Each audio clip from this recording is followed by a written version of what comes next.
right? We have to understand that God is and God is good. And we have to trust that. And we have to understand this point, like this very important point, this one of the core points of this whole series, and is that God doesn't see suffering the way that we see suffering. Remember, I told you that his perspective and his vantage point is higher, right? So much higher and beyond, right? Further and it's more dynamic than ours is, right? He doesn't see things the same way that we do. So we see suffering like this, right? As suffering. God sees suffering like this.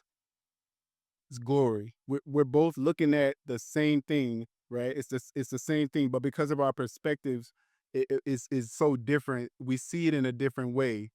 We see suffering as a bad thing, right? God sees it as a good thing, right? Suffering as glory. And that's a key point I want you to remember, that God sees he doesn't see he sees suffering as glory, and the Bible proves that over and over. I'll go through all the different case studies and the follow-up to this series. But look at this one example from directly from Jesus himself, and it's in Mark chapter 10, verse 35 through 38. And this is the sons of Zebedee. They were Jesus's disciples, James and John. Verse 35 says, then James and John, the sons of Zebedee, came over to speak to him, Jesus.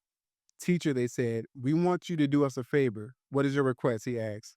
They replied, we want to sit in we when you sit on your glorious throne, we want to sit in places of honor next to you, one on your right and one on your left. So they asked for glory. And look how Jesus responds, verse 38.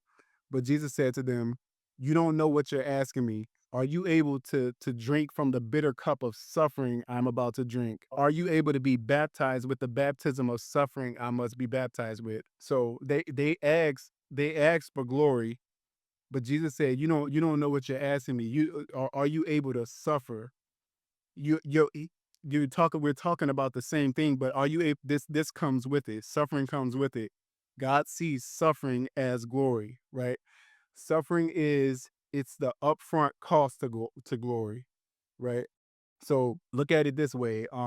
God is a father, right? He's our father, or he's a good father, and he wants to give good things to his children, right? He wants to share his glory with his children.